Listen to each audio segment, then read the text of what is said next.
Hey, welcome back to the channel. Today we're going to be reviewing some brake modifications to my 2019 CAMARO ZL1 1LE. The car already has GiroDisc front and rear rotors and Hawk DTT 60 brake pads. I'm going to be changing out the rear rotors today. I'm going to be swapping out the two-piece GiroDisc rear rotor for a single-piece DBA. This is a front brake rotor. They're 15.35 inches in overall diameter. This is the GiroDisc two-piece where the hat is removable. The factory rotor is also two-piece.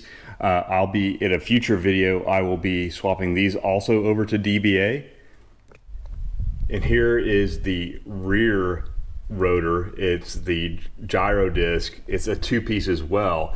The factory is a one-piece, and also the DBA that I'll be replacing does not have a two-piece.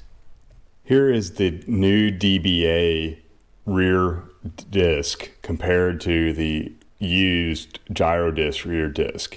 They're both factory rotor size, 14.4 inches in overall diameter. They're both vented. DBA has its patented kangaroo paw style cross marks. The GiroDisc has traditional style slots, and that makes them directional, so there will be a left and right. Now I'm replacing this because we're getting close to min thickness and the slots are almost gone. But I think the main thing to look at when you're looking at these two rotor options, so the one-piece rotor has a lot more material in this area on the back side. If you look here at the two-piece, there's almost twice, maybe 3 times the amount of area between the center section and the vents inside the rotor. So you'll be getting superior cooling plus lower weight. From a weight perspective, the GiroDisc is 18.3 pounds worn, so it's towards the min thickness, which is 26 millimeters. This is actually the new DBA's 28 millimeter thickness. It weighs in at 23.6. So there's a little more than a 5-pound difference between the GiroDisc used and the DBA new. So here's the front side of the rotors. Again, you can tell the DBA is a single piece rotor and the GiroDisc is a two-piece. So why would I be switching over from a lighter piece with better cooling over to the DBA?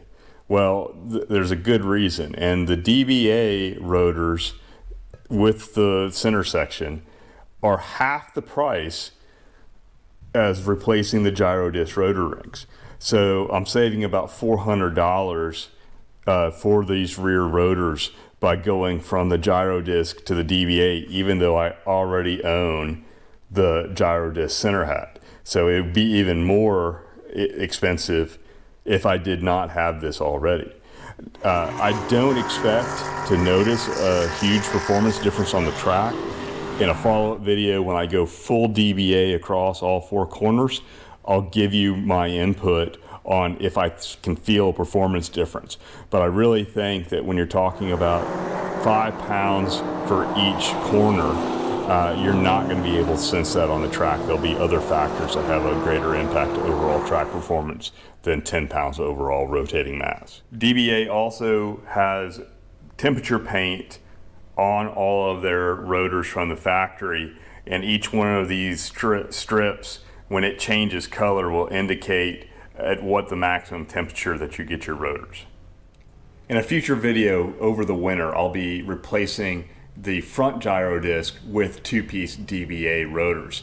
The benefit there will be that they'll allow me to use a full-size pad. The GiroDisc actually has an undersized CAMARO SS pad that's required when running them. So I'll go to the DBA on the front, have the DBA on the rear, be able to go to full-size CAMARO ZL1 1LE size front brake pads, and I'll give you an update on how I think the car feels in heavy braking.